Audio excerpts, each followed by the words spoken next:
Dude, I didn't know who the heck I was anymore.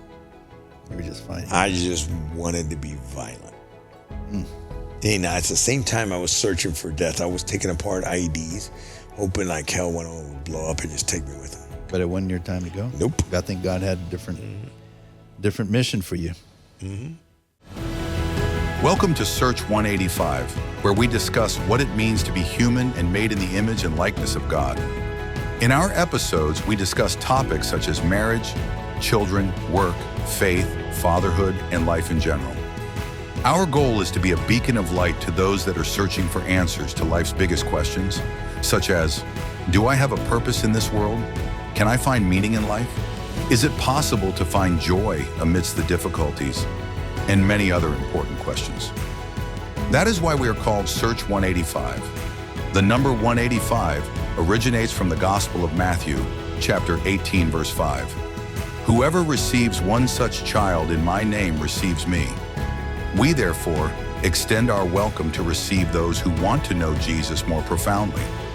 It is also the chapter that illustrates how the Good Shepherd would leave the 99 sheep to search for the one lost sheep. Through our baptism, we are called to be another Christ and search for those who are looking for answers to life's greatest questions. So join us in this endeavor to discover the true, good, and the beautiful in the common and ordinary events of our lives. Now for your hosts, theologian Henry Avila and former mayor of Conroe, Texas, Jody Chakowski. I'd like to welcome everyone to Search 185 podcast. Today we have a very special guest and friend of mine here with me. His name is Pablo Sanchez. He is a husband of 20 years with his wife, Kat. He's a father of 5 children. He's also a veteran, served in the military for 19 and a half years with multiple deployments to Afghanistan and South America. He's got 4 Bronze Stars, and one of those with Valor. He's a retired Army Green Beret warrant officer and a fellow brother in Christ. Pablo, welcome, brother. How are you doing today? Good, man. Thank you for having me here. Man, it's a pleasure to have you. I can't wait to listen to more of your testimony. As a matter of fact, I heard your testimony about 4 weekends ago at our men's Acts retreat. And that's one of the reasons I wanted to have you on here was because you made a huge impact, not only on the 29 men that were there at the retreat attending for the first time, but all the 31 team members that were there. And the impact is what we're looking for. How can we touch people's hearts? And in this men's Acts retreat, it's all about eventually coming down to realizing that you need God in your life. And when you don't have God in your life and your life is broken, there's things that we need to be able to share with others to get them to come that direction. This world is hurting. A lot of men, a lot of families are hurting. And I think that in our witness, in our life, our testimony, we can change hearts, we can change lives. And if that's the case, then we need to put ourselves out there. And I'm glad you showed up here today so that you can kind of lay bare some of the things that you've experienced in your life. Just a little bit of word warning here. There might be a few F-bombs here that might get a little bit R-rated, and that's fine. But if you got kids listening, whatever, you might want to kind of monitor what's being said. But we're going to be true here. This is going to be real. We're going to get 100 here, and it's just going to be your testimony letting us know what your life was about. So, one of the things that I heard from your testimony was that how the Lord started to begin to heal where your brokenness was. And that someone can resonate with that. Your story may not be exactly somebody else's, but there's going to be parts in it that people are going to be able to resonate with. I want to talk about not only the physical things that you've had to endure in your life, but think mentally, emotionally, the parts in your life that were difficult, but also the good parts in your life, things that brought joy to you, and what was that thing that helped you to bring some joy in your life. So we don't want to just talk about the negative stuff. We want to talk all the good stuff too. And there's no better place to start than maybe your childhood. Where'd you grow up? Where were you in your teen years leading up to you joining the military? Well, the last time I had cameras like this, I was being interrogated. So it's a quick flashback there, but it's all right. It's all right. I'll put hair on my chest, I guess, right? I was born in Mexico. My parents had the option for me to be born in the States or in Mexico.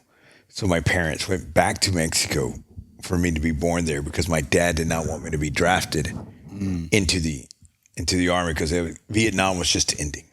Okay. So he was like, no, I don't want him to be drafted into the military, so let me go back for him to be born in Mexico.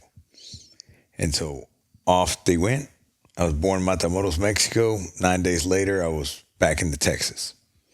I guess whatever the paperwork, maybe it was easier back then. I don't know. I can't remember. Then I was raised in Huntsville, Texas. My dad was a ranch hand at a ranch. And so as far as I can remember, I see cows, I see the ducks as a kid growing up. I mean, dude, it was a little tiny home, maybe about 800 square foot home. We had 2 bedrooms. How many of you were there? Just my brother and I at the time. Okay. So I have an older brother who's a year older than me, about a year and some months older than me. Then I have, at the time, it was just my mom, my dad, and my brother, myself. My sister wasn't born till maybe 5 years after me. So she showed up. Okay. But I guess my head has to get bigger or something. So we moved. So we were there. And of course, back it was a day when it was I guess 1980, as far as back as I can remember living there. We would walk all the way. My clothes was made by my mom because we were poor. We didn't have what we have now, or I didn't have what we have now. So I remember getting on the school bus and getting told, "Hey, man, Mexicans go to the back." Wow. I remember all this stuff. Keep in mind, I was a kid. I was a 5-year-old, 6-year-old little kid. Yeah. I wasn't 220 like I am now. I was a skinny, scrawny kid. And here's all these bigger kids, big old white boys, So, and back to the bus I went. I didn't have a choice then, right? But now I guess I'll go to the back of the bus just so I can look at everybody. So I can have it, right? So now I don't have to be told, I'll just automatically go. So I grew up in Huntsville, Texas. I remember doing, I guess, all my schooling there until I got kicked out. You got kicked out of your school. And the town. And the town. Okay. And the town. Not too many people can say they've been kicked out of a town. No, I guess let's get into that a little bit here. So growing up, you had your mom and your dad. Y'all did y'all kind of raise yourselves like a lot of kids in our culture do? They just kind of run around and. Well, we didn't have these things. We didn't have these things. We didn't have computers. We didn't have any of that stuff back then. You wanted to play, you go outside, you interact with a lot of people. Yeah. That's how, you playing cowboys and Indians, cops and robbers, but you were outside on the bike. You were doing, I call it guy stuff or kid stuff, development stuff. Absolutely. That's what we did, in the neighborhood kids back then. I can't sit here and tell you that I had the worst childhood ever, but I can't tell you that I had the best childhood ever. I guess it's all in perspective. Sure. But what I've come to find out is that I guess I'll cover it towards the end, but my understanding is that what happened to me as a child, it was actually God forging me. Mm-hmm. It took me a long time to realize that it was preparing you for other things. You can have a piece of metal, but it's not going to be a knife or a sword until you beat it and mold it into shape and put it into fire, right? Yeah, you bet. That's the same thing that I believe is what happens to us. That's a good way to look at it, because God has to mold us somehow, and that molding is painful. No, it can be painful. It was brutal. So I can sit here and tell you, if I may, I can remember growing up as a kid, there was a lot of racism in Huntsville, a lot of racism in Texas back then. I remember the constant fights. I remember the constant bullying. I was a skinny kid. But what I did have was the ability to talk crap and organize people to find strength in numbers. I didn't realize that down the road that was going to be a gift that I had. Yeah. But And like, if you were there, I can't remember where you were on the retreat, but I believe everybody has cracks in the windshield. Mm-hmm. As long we can drive 45 all the way up to Dallas, we're going to get hit by a rock. It may or may not crack the windshield, but it's going to hit the windshield, and you have choices to make. Yeah, along the way. When my dad, I watched my dad bring all my mom's family from Mexico here. Every single one of them. And that's literally, I can tell you, that's when my life started changing. For the better or the worse? For the worse. Okay. For the worse. Because as kids, and especially here in America, we're taught, the nucleus of the family is father, mother, kids. Mm-hmm. Not father, mother, uncle, cousin, aunt, and then the kids. Yeah. Right? So, I remember my parents telling me, hey, get off the bed. You got to go to the couch. Your aunt's staying there. Hey, get off the bed. Go to the couch. Your uncle's staying there. Right. Which later on down the road with my wife that I have now, I said, I'd be damned if I'm going to take my kids out of their bedroom so that aunts, uncles can stay there. That's not going to happen. Yeah. Then go get a hotel. I want to see you just as much as the next man, but I'm not taking my kids out of their bedroom to appease you. Not going to happen. Maybe that's right and wrong. I don't know. I didn't like it. I'm not doing it to my kids. So as time went on, and dude, it didn't take long to look left, right, as we moved from the ranch into the city, that this wasn't the lifestyle that I wanted. I remember being a little kid growing up, driving to the rich part of towns, and we're looking at the big old houses with the Christmas lights, and we're at, oh man, and I was dreaming, and I told myself that one day I would have these things. Yeah. It's not a sin to dream. It's a sin not to dream. Mm. Granted, the right stuff. Right. If not, you got to go to confession for the other stuff, right? But I can sit here and tell you that the cracks started coming.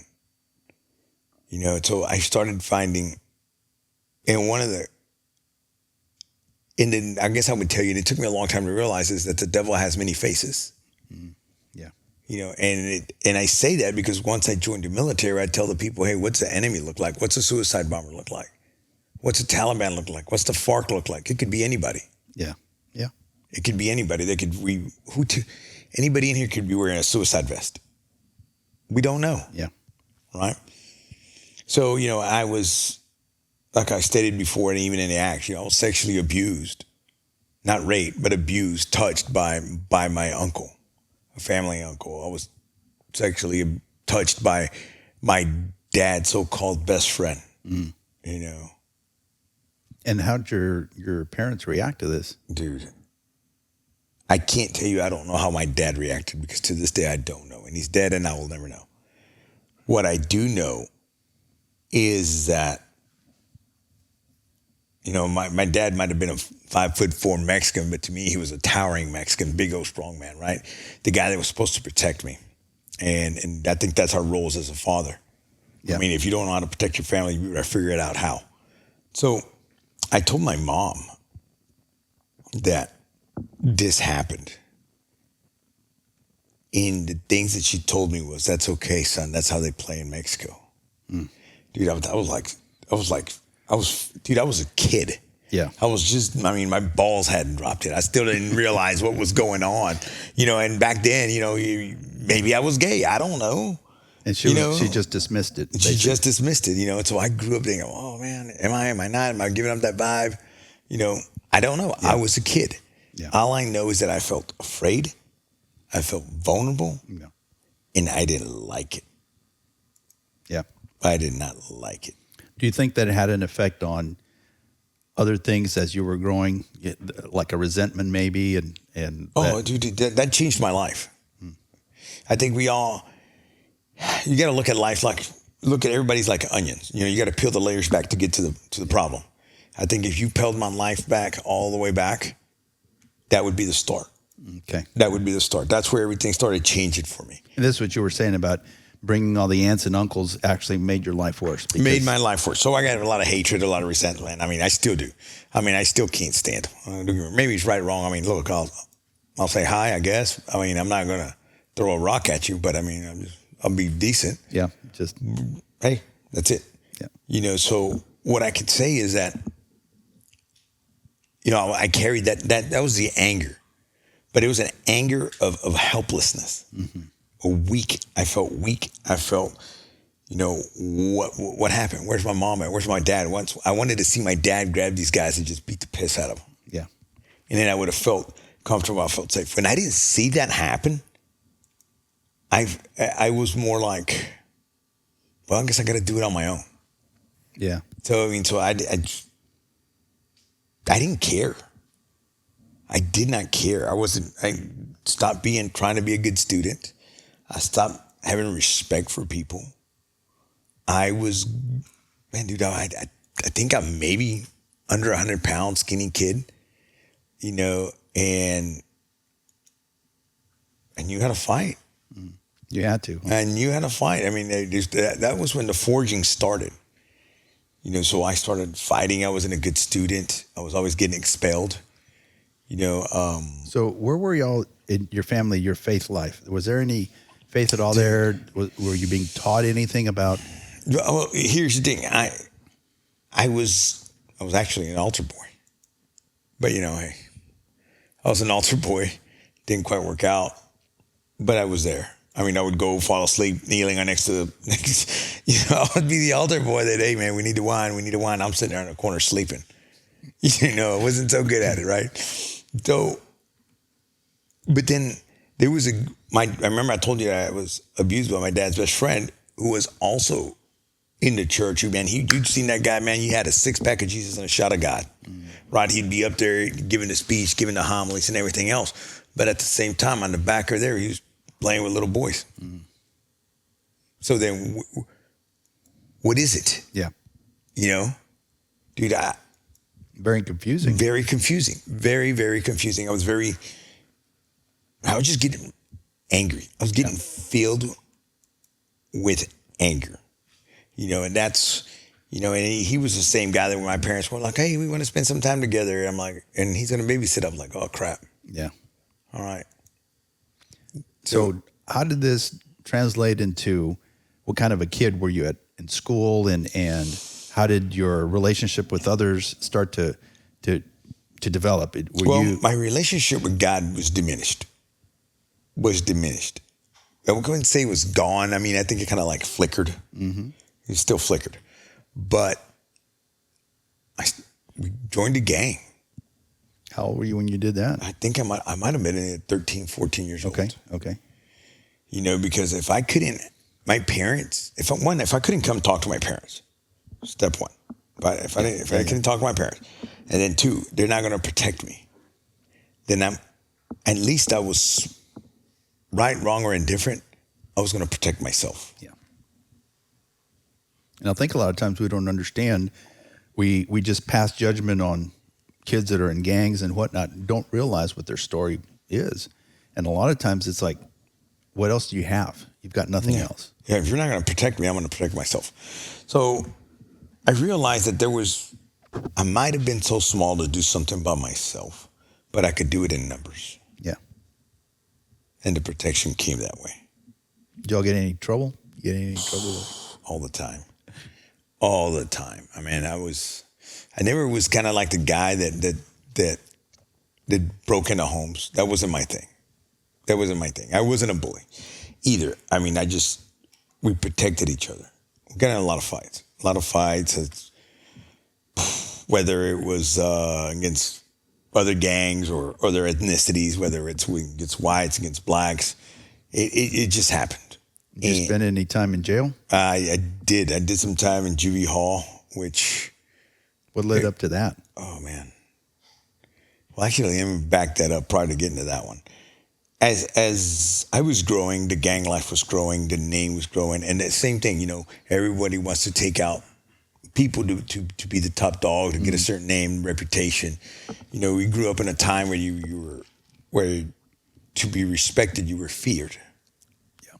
Yeah. Okay. So I can remember a time, You know, when it was things were developing. Remember I was telling you, things were developing for me. When I was in high school, you know, I tried to believe it or not, Henry, believe it or not, no matter how much of a crappy kid I was, maybe I wasn't the perfect kid, but, and maybe now I'm not the perfect parent, but I always tried to do my best. Right. I was a hardworking kid who walked around picking up cans all over Huntsville just from money.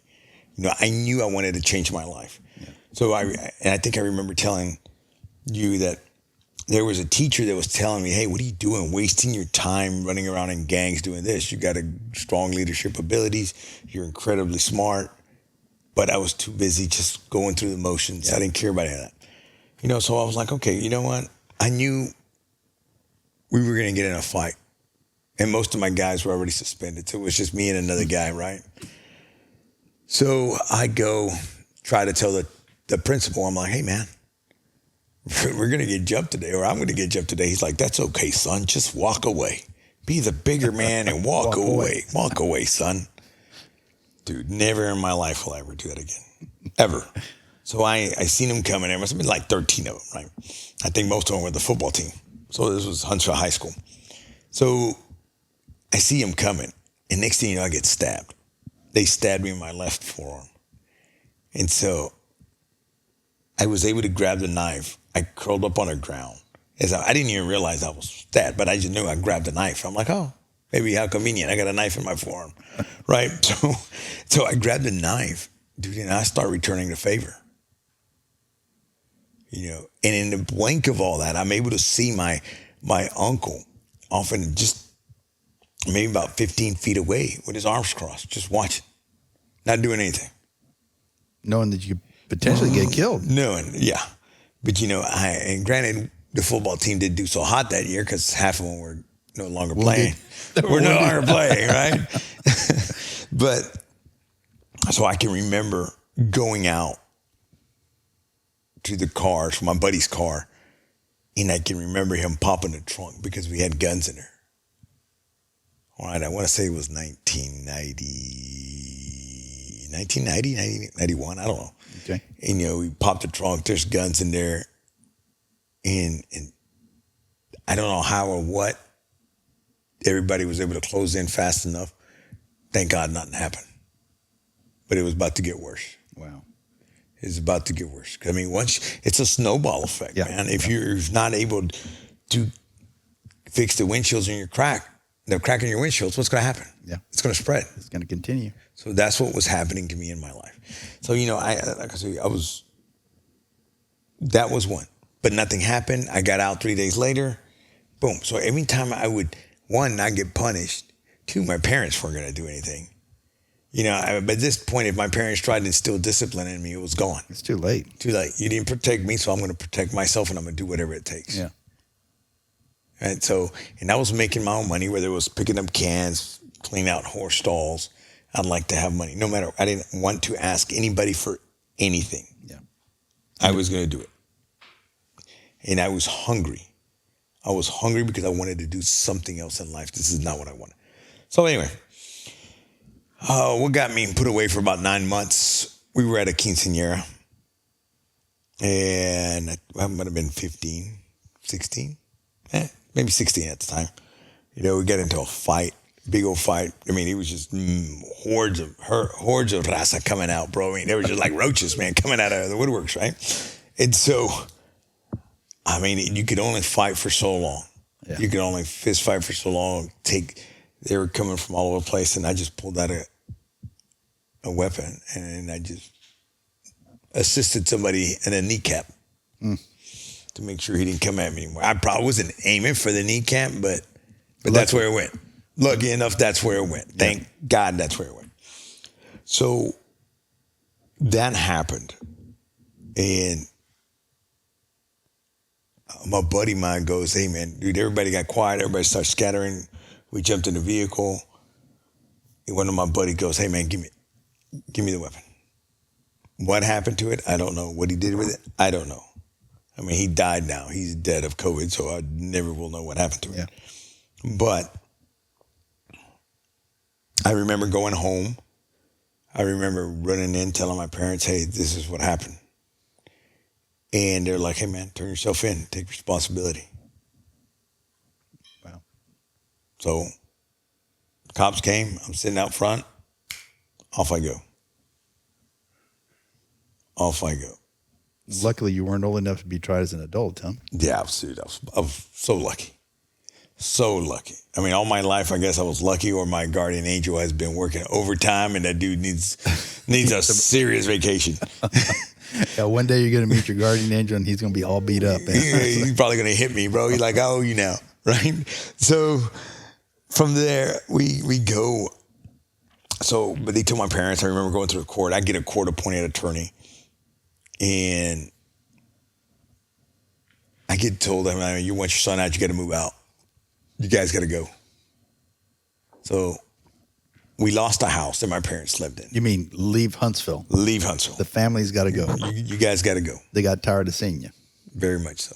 Wow. And so we moved from there to Houston. What area? Airline?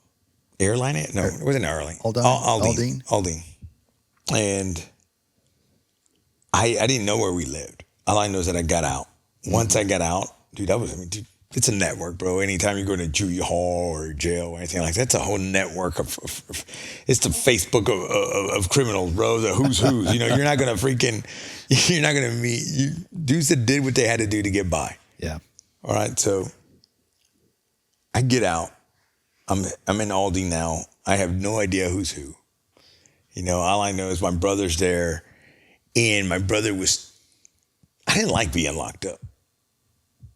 You know, I didn't like being locked up with, you don't see any women, you don't see any chicks, you don't see nothing.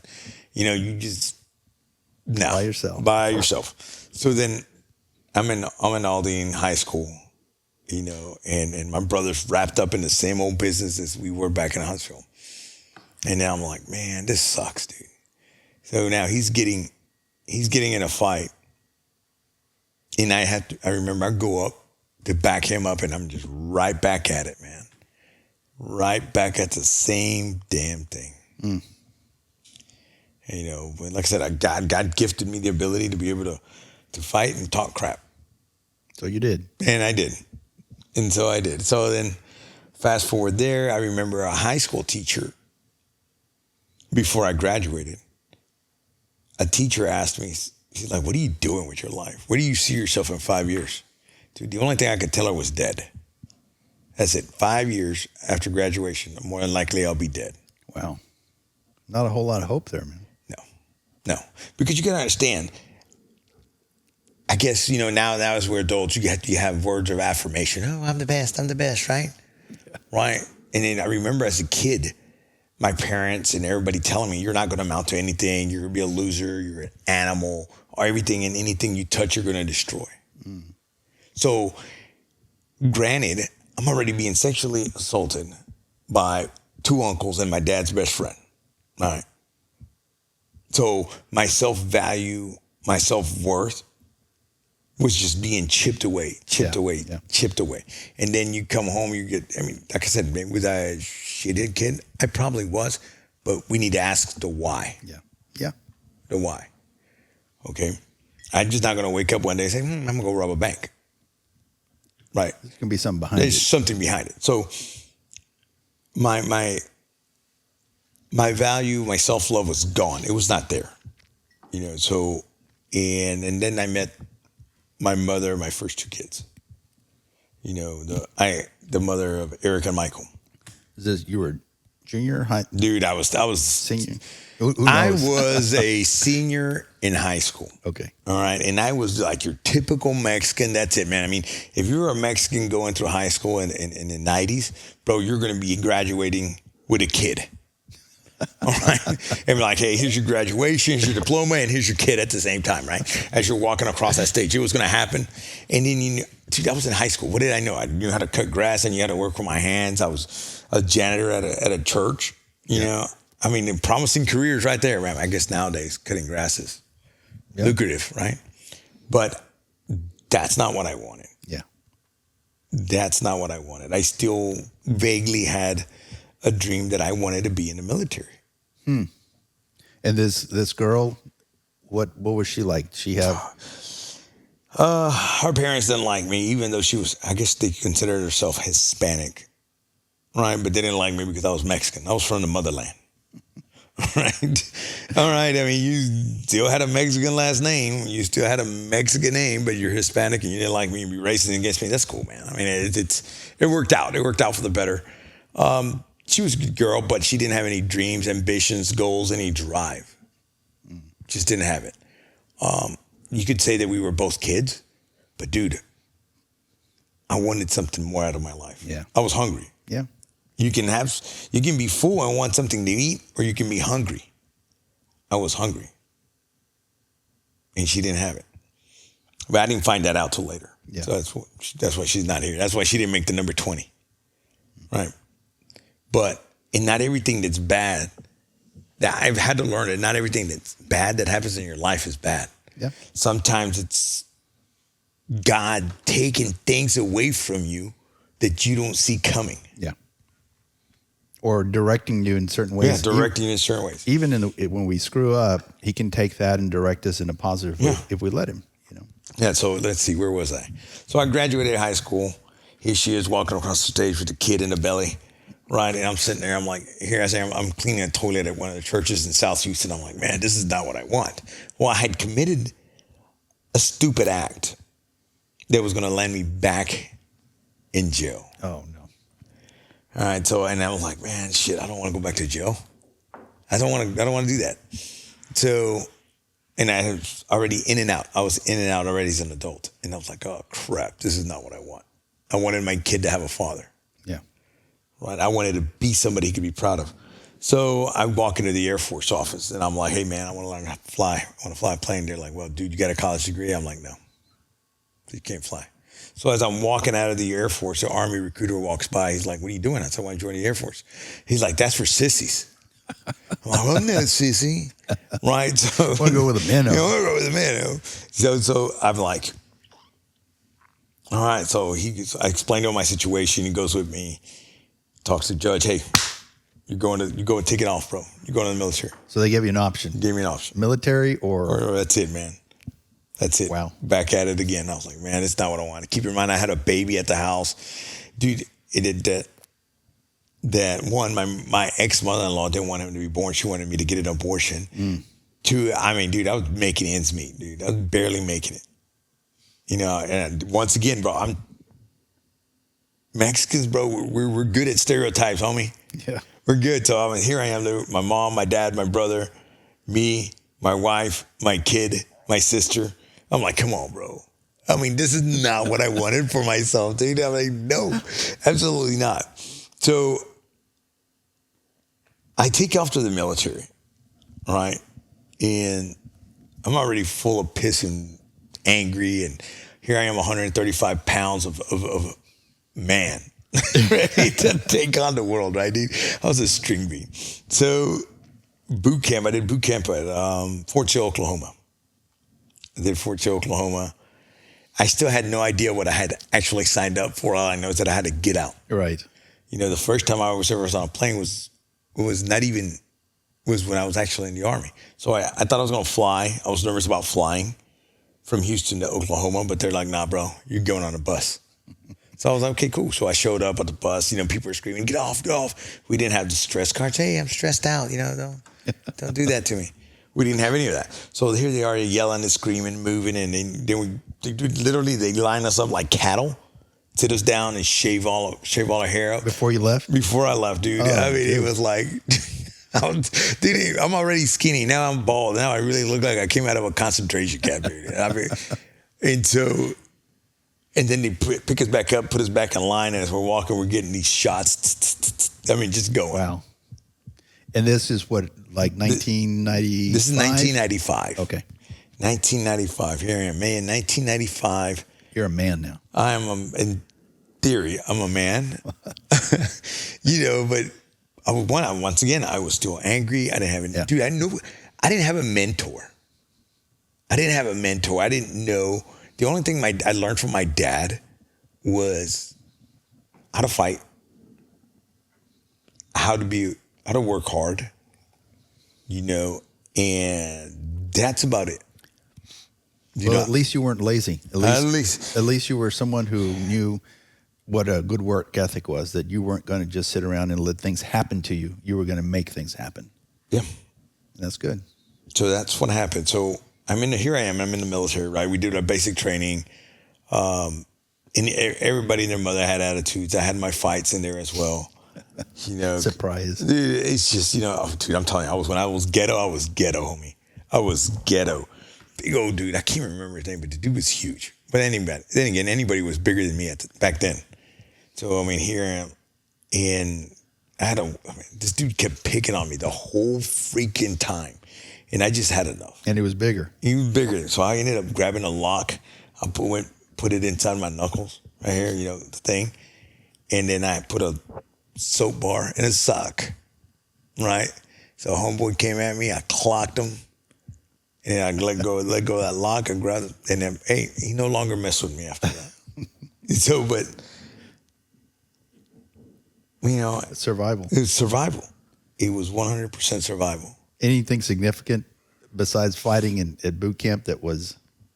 One of the biggest things that was significant, even though my mother had hurt me back then by telling me, hey, it's just the way they play in Mexico. For some reason, as a kid, you still want to run towards your parents for comforting, for consoling. So I literally remember trying to use the payphone because they would give us some time to call home to let your parents know you're okay. I remember going to the phone, Mom, I'm okay. Click, and then they hang up the phone on you, and then that was it. Next man. It was brutal, man. So it's somewhat traumatic for you. It is, dude. It was. Dude, nobody grows up like that. You can ask 100 kids, hey, which one of you guys want to be molested? Nobody's going to raise their hand. Hey, who you guys want to be poor? Nobody's going to raise their hand. Yeah. Everybody wants to be strong, have the good things in life. Good things, have the Rolex, the trophy wife, the big house, the 2.5 kids. I still don't know what the 0.5 is. But from there, once I finished my basic training, I took off they sent me to Fort Benning, Georgia. And this time I was flying. Right, so I was nervous, bro. I've never been on a plane. So boom, landed at Fort Benning, Georgia. Then they tell me I'm gonna be jumping out of airplanes. This is the airborne. I'm like, what? What? I'm like, bro, look at me. I'm brown, bro. I'm not white. I don't jump out of airplanes, bro. These are things that I don't do. Yeah, you weren't exposed to any of that. No, I wasn't exposed to any of this. So that got done, and nothing significant there. Moved on to Fort Lee, Virginia. Did my basic training there. My job training for airborne school, not for parachute rigger, for packing parachutes. Back then I had to be in the regular Army before I could go and become a Green Beret. Okay. So I had to go do 3 years in the regular Army, then try out to be a Green Beret. So I did my time as a parachute rigger. From Fort Lee, they sent me down to... So as a parachute rigger, this is the person who's actually folding the parachutes. You're packing the parachutes. So they better be nice to you, right? Yeah, they better be nice to me, brother. They better be nice to me. Otherwise. Yep. So I get stationed at Fort Bragg, North Carolina. This is the end of 1985. So I had to drive down here. I had to fly home, pack up the car, the wife, and the one kid. And move to North Carolina? Oh, my goodness. All right, but keep in mind, I was a private. I was a freaking E1. Low. With the bottom of the totem pole, bro. That's it, bro. Underneath you, there's dirt, right? So, and here I am, and I had to live off base. So here's my new family formed, right? And dude, when I tell you we were poor, we were dirt poor. The money that I was making wasn't enough because the rent was taken out. I had to turn off the breakers so I wouldn't run out of money. So the electricity wouldn't go through the roof so I could be able to feed my family. Wow. That's rough. Bro, it was freaking a horrible feeling. Horrible feeling. Well, especially as a new father and a husband, you felt like you needed to provide, and you weren't doing at the level that you felt should be. No, nowhere near performing at the level as I should be. Wow. So that's another little crack in the windshield, too. Dude, I'm telling you, man. I'm telling you, dude, no woman wants to marry. Oh, man, look, I think I'm going to suffer for the rest of my life being married to this guy. It's not going to happen. Yeah. Oh, wow, I want to live on welfare. EBT. It's not going to happen. Yeah. So yeah, it was brutal. So then fast forward again, Michael, my son Michael was born. I only got to see him for about a month, and then she popped smoke. This is your second son. This is my second son.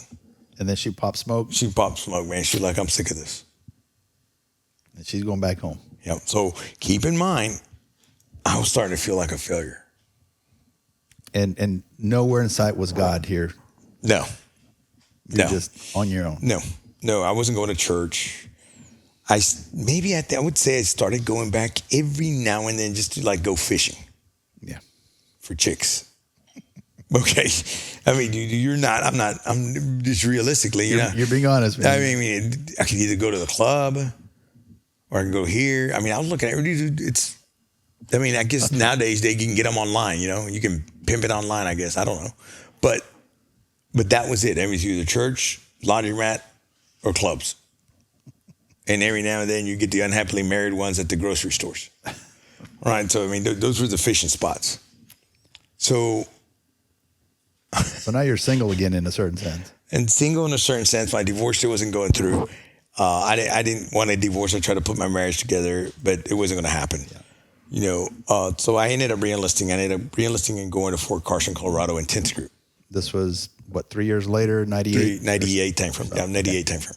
So I got stationed up in Fort Carson, Colorado. Beautiful place. Loved it, Yeah. But so when I show up there, here's all these big old dudes, man. We're all coming in on their Harley Davidsons, long hair. And here I am. I had this, you ever seen, what is that movie? Where he's a comedian and he's a cop. Eddie Murphy? No. What? No. Man, it'll come to me in a minute. But he has like three kids that are not his. He's a police officer. They're black kids. And what is that movie? But anyway, I had those kind of haircuts, real high and tight, bro. High and tight, dude. I mean, I was still a skinny, scrawny kid. But then all of a sudden I seen these bikers come in, boom, Harley Davidsons, loud bikes coming in, big old dudes getting off, and they're like, man, what are those? He's like, hey, man, those are the guys on the team. Those are operators. I was still a support guy. I was still a parachute rigger. But I wanted to do what they did. Because we went to a ball, and, man, dude, it was like Miss Ukraine, Miss Germany, Miss Poland. All these dudes had all the trophy wives, had the freaking Rolexes, had the Harley Davidson, how were big, and you were just like, man, and here I am. I'm like, oh shit. When I grow up, when I feel in, I want to be like that, right? So I ended up getting divorced. I got kicked out of the barracks because I was no longer married. Right. But since I was still getting money to live off, I had to provide for my kids. I got kicked off, and I was living off post. I had to do that. Sometimes I had to sleep in my truck. I couldn't afford to freaking right. to live in a hotel, or maybe I was renting a room, but taking showers at the gyms. And this is me in the Army. Wow. Wow. Dude, it's... So there, if I remember correctly, you were assigned to the 10th Special Forces as a support role there? Support role. Right. Okay. So then you see these guys that you admire. Yeah, I want to be one of them. I want to be one of them. I was like a fanboy. I was like, oh my God, look at these guys. Oh wow, they're so cool. Oh, he talked to me, right? I felt dumb, but anyway, it happens. So I went to, as a parachute rigger, I had the option to go to military freefall school, basically skydiving. Skydiving. Yeah. So I went to that school, and as soon as I got back from that school, I dropped my packet to go to selection to try to become a Green Beret. So selection is what that's called? Yes. Okay. Selection. So this had been in November of 2000. So did they recommend you for it, or? No, you got to go. You just went. Mm-hmm. But okay. There's qualifications you got to have. You got to have a certain score, certain this, certain that. Okay. You got to take a physical fitness test. So I went. And you were physically fit as a kid. I mean, yeah. you were 130 pounds, but you were lean and mean. Yeah. Yep. That's it, man. So here you go. I was the baddest scarecrow you ever seen, right? So here I am. in selection. Nobody knows what you go through. Nobody knows. They don't prepare you for anything. You know, you're doing long road marches with a rucksack on, or you're doing short road marches with a rucksack on. You're running forever, or you're not running forever. And you got team events. And not only that Mother Nature has its big pull on you. Mm-hmm. You know, you got to account for that. And of course, it was negative something degrees in North Carolina. It was freezing cold. It was just perfect, dude. And there was quite a few points there that I wanted to quit. Dude, this sucked. This is horrible. So what am I doing here? Bro, I think that's when I think I was so cold and freezing at one point that I was inside a porta potty just shaking. Because I'm like, hey man, I gotta go to the bathroom. So I went to the porta potty just because it was warmer in there, right? and I asked, I said, God, man, if this is where you want me, man, let them select me. If not, let me go home. I found Jesus in a porta potty in selection, bro. That was the only time. But here's the interesting thing, that I think it's that little flame that was still there from the very beginning that never went out. Why did you even reach out to God then? Dude, I was miserable. Right? So, and maybe that's what God allows us to do sometimes. Get to the worst miserable places so that the only option we got now is what? To turn to him. Mm-hmm. And so what happened? In selection, how many days? 21 days in selection. You know, it was cold, and, you know, they had this campfire. The cadre had a campfire way out in the distance. I'm in a little stupid hooch laying in the mud, ice, whatever it is you want to call it. And I really wanted to go up there to quit, but I couldn't get out. I was comfortable in my sleeping bag, and I didn't want to go. So that was how you quit. You would go to the fire. Yeah, and warm up. Yeah, you could just show up there, and that was it. You could tap out at any time, bro. You're done. They're not going to encourage you to continue or to leave. Not totally going to up to you. Totally up to you. They want to see what you're made of. Mm-hmm. So I literally quit, but I just didn't go to the fire because it was too cold. You couldn't move. I'm kidding, bro. So it's horrible. So I ended up making it. So we started off with like 300, 305. I think like 60 something finished. And so then he called off these rosters. So they walked away with like 20 people. They marched them off, and then they left us out for another 30 minutes in the cold rain. Right. And I'm sitting there feeling pitiful for ourselves. So they told you, stay right here. Yeah. They just said, hey, stay here. We'll be right back, candidates. And so we thinking that those guys made it, because those guys marched away all happy, you know, and I'm like, man, dude, that sucks. All this, man, dude, I couldn't move anymore. My feet were hurting. My body was hurting. And guys were just leaving. Some guys that were supposed to stay there, they left. So then the cadre comes out. And it was raining. And it was raining. The cadre comes out and says, hey, congratulations, you guys made it. So the guys that left, they were told to thought stay they were there. done and left. They didn't make it. It was another test. It was another test. Isn't that kind of how God works sometimes? I guess, bro. I'm going to tell you what, bro. It's on a test. I'm sick of tests. So I made it.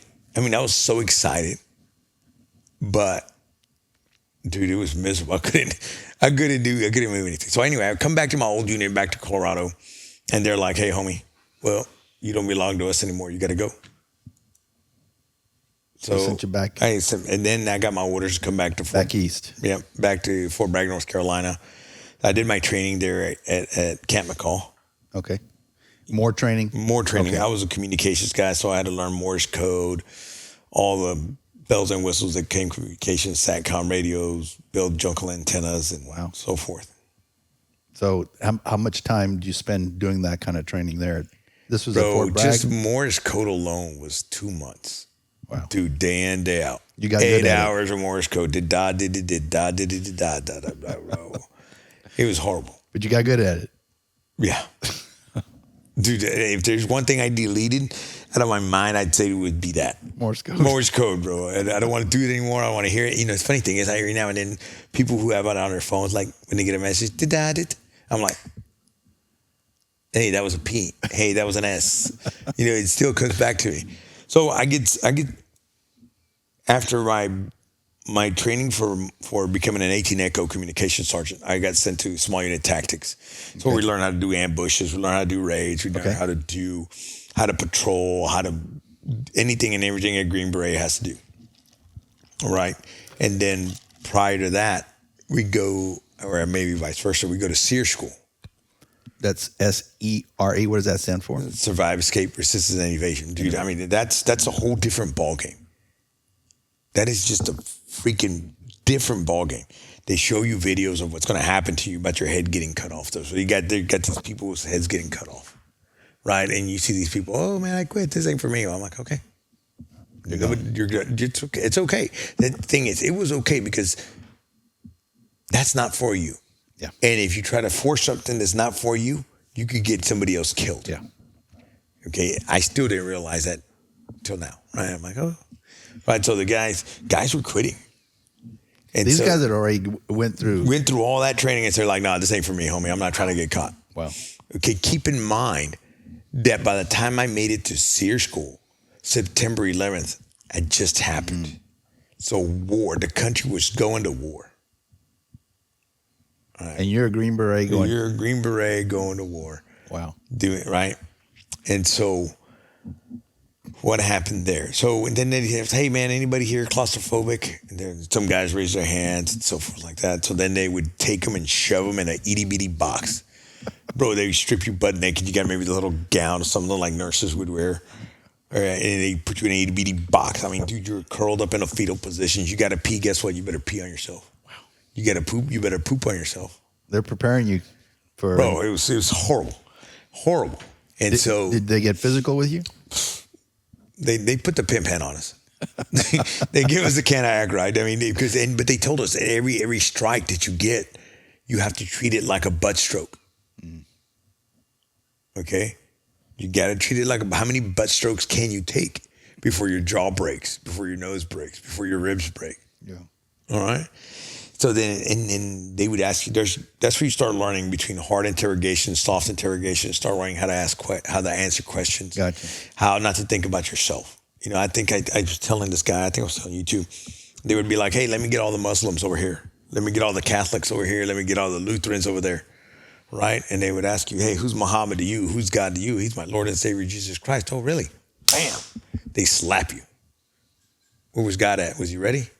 Maybe God wasn't ready. Maybe he wasn't paying attention that time, right? Boom, they slap you again. Maybe God doesn't love you. Maybe he doesn't work for you. Maybe he works for Muhammad over here. So they go and they slap him, and then they slap this guy. All right, but then we started catching on. Right, so the next time they're like, hey man, let me get all the Muslims over here, bro. You better believe the whole group moved over there. Let me get all the Everybody's together. Everybody's together. Because I mean, the concept was, hey, I can break your hands. I can break your fingers like this. But I can't break your hand like this, your fingers like this.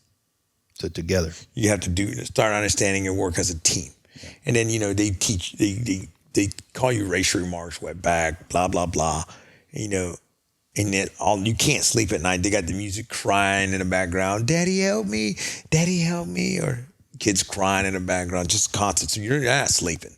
You know, they'll take rice and throw it on the muddy ground with fish heads and like, you're hungry, there it is. Oh, bro. Hey, yeah. Golly. You know, I guess now when somebody says thank you for my service, yeah, you better believe it. Thank me.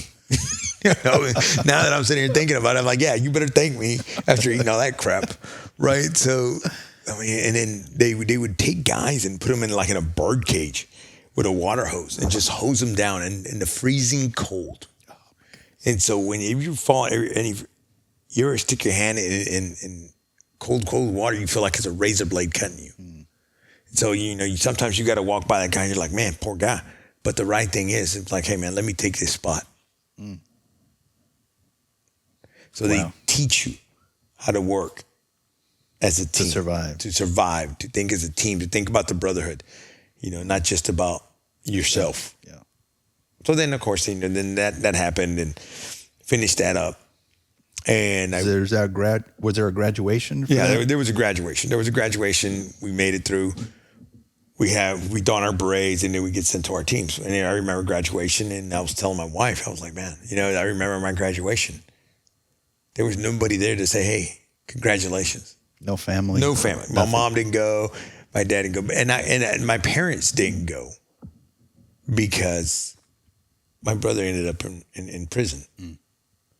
My brother did 23 years in prison when I went off to the Army. So I'm telling you, if you look at the movie Blood In, Blood Out, I mean, it's freaking, one goes to the military, the other one goes to prison. Unfortunately, that was my life, But those locals forever, right? So how did that make you feel that no one was there to Dude, it was horrible.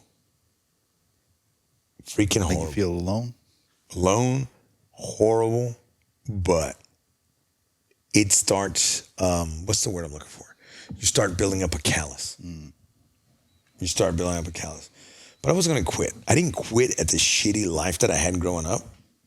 You sure weren't going to quit? I was not going to quit now. Now that I became a barrel-chested Green Beret at 155 pounds now. So you had put on some muscle. I put on a whole fucking 20 pounds, bro. I mean, I was happy.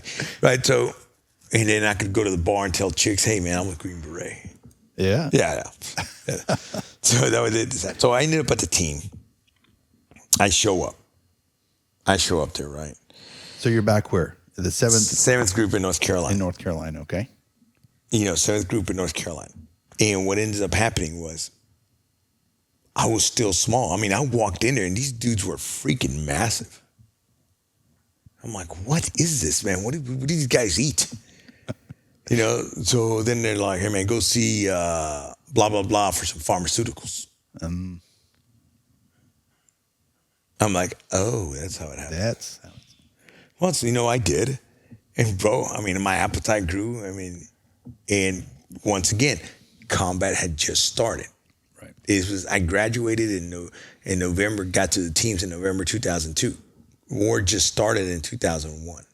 So we were still learning a lot between that year and who was going. And, of course, I wanted to go to combat. Dude, I mean, I just finished my training. I want to go to combat. all that, you want to put it to practice. Dude, combat is the Super Bowl. Yeah. All right, can you imagine, I guess playing baseball all your years, but never make it professional, never playing the World Series. Yeah. I wanted to test what I got. Yeah. What was it? So I remember they were like, nope, you're going to this team. I'm already starting to work out. I'm getting my big juice, right? So you're gaining weight. I'm gaining weight, muscle, yeah. I'm paying child support. I'm freaking, at least, I tell you what, though, that was the best thing that ever happened to me, because becoming Special Forces, now I was able to I got more pay. Okay. So now I was starting to survive. So, I mean, dude, I was drowning. My entire time I was drowning in debt, drowning in this, drowning in that. Because one, my parents, my dad had a freaking high school education. My mom had a third grade education. What were they going to teach me about finances, buying a car, blah, blah, blah, blah. They weren't teaching me any of that stuff. So I ended up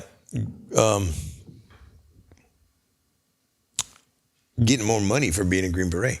I got my hazard duty pay, my jump pay, my speak Spanish pay, all kinds of pay. So I was like, good. So from there I got sent to South America. One of my first trips was in Panama. So we're looking at post 9/11 already. Yep. 2003. Okay. 2003. I'm in Panama. We had a job to do. We were just down there hanging out, collecting information. Okay. Of course, we had the 2 to 3 man rule. I had me rolling around with 2 big old white guys, right? And I was a driver, right? Just blending in.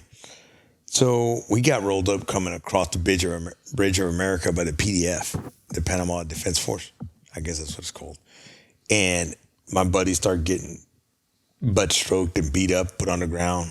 They put a gun to the back of my head, Just harassing you, or they wanted to know who we were, what we were doing. I told them I was working for Dell doing computer software upgrades for the U.S. Embassy, and they were here assessing the security of the building. Gotcha. All right. Thank God none of them were freaking computer IT guys, because then they would have said, this dude is full of crap, right? So I'm getting taken like the back of a pistol to the back of my head. Boom, boom, hit me a few times. I'm like, man, this sucks. They were asking me, where are you from? I said, America. Where are you from? America. So, all right, but they had enough. I guess they thought I was being a smartass.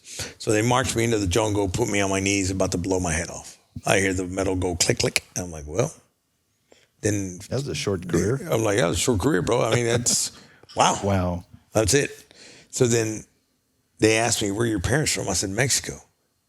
And then they're like, why didn't you tell us that? Well, you didn't ask me that. But dude, I'm answering the question that you asked. So then dude, I'm telling you, I literally felt the relief. You ever been like, so you're like, and the O-ring goes, psh, just because you're able to breathe. You're like, stand up. They stand me up, and they're like, what are you doing here? I was like, dude, I told you we were doing software upgrades and blah, blah, blah. They're like, hey, man, I told them, I said, we got money. We got money back at this location. We'll give you guys some money. And they're like, okay, boom. We dumped a car. We had a phone. They didn't check the cars. I had a phone. Sent the code back to the guys that we were coming. This is your other Army buddies. Yes, this was because it was the other team. The rest of the team. And so, because the Special Forces team is basically comprised of 12 dudes, man. Okay. That's it. 12 guys. One captain, one warrant, one team sergeant, one intelligence, and then you got 2 engineers, 2 commos, 2 medics, and 2 weapons. That's it. 12 little guys. That's it. We're not SEALs where we moved in a plethora of guys. We're not the regular Army that we move in a plethora of guys. Or we're not the Rangers that we move in a plethora of guys. And we're not, other units that have everything strategically placed. No, we're the ghetto of the bunch. All right? And so we have to literally depend on ourselves to survive. So we were able to recover, fall back in friendly hands, nothing happened. Boom, mission was over. We go back, and then they deploy us back into Colombia. To Colombia now. Yeah, Colombia, same thing, 03, right? So now I'm in Colombia, and I'm supposed to be seeing all these hot chicks, making all this money because of per diem, and you're supposed to be seeing all these beautiful women all over the place, right? That was your supposedly. That was your supposedly, right? And I didn't get that. Other guys were getting it, but it wasn't my luck. Dude, so I'm sitting here in the middle of some far chicken wire fence thing, eating cylinder bombs coming in. I'm like, man, this sucks. This wasn't in the brochure, homie. This wasn't in the brochure. So we had our things. We pulled it out from there. We did some missions there as well. And then they were like, okay, man, we're going to send you to Bogota, the capital, to get you some time off. You just had a hard mission. Give me some R&R. Give me some R&R, right? So I come out of there. I turned a corner of the cafe where I was at, and then a car bomb goes off. I'm like, bro, this is some either they're trying, my own team's trying to kill me, or my R&R is not quite working out, right? So, boom, I get flown back out of there. Not a big deal. 04 happens. We start training up. We're going to Afghanistan. That's it. We're going to Afghanistan. I was so happy. Because I was like, man, now I'm going to get, even though I was getting my gun on in some parts in South America, I was really going to get my gun on in Afghanistan. Like nothing like Afghanistan. No, dude. I mean, we were foaming at the mouth to get there. We wanted to fight. So I remember, man, our ROEs, if you feel threatened, kill it. That was it. That's it, man. Here's a blank check. Here's a signature at the bottom. Make it happen. Wow. Dude, we didn't have the up-armored vehicles. We had a Humvees with plastic doors. We, on our turret, didn't have no chicken plate. It was just, wow. That's it. Open. Open. That's it, man. Here I am holding my 50 cal or 240, whatever. There's no pieces of metal. There's nothing. Absolutely nothing. Wow. Yeah. That wasn't until much later they got the nicer Humvees. Yeah, but the nicer ones. But, it still don't matter. We got nicer ones. They made bigger bombs. Yeah. That kind of worked out. So the Defense Department made a lot of money, but it's cool. So here I am. I am in Shkin, Afghanistan in 2004. Weather was sucking. It was horrible cold. We get called out on a mission. This was my very first time in Afghanistan. We get called out. I was in the third vehicle.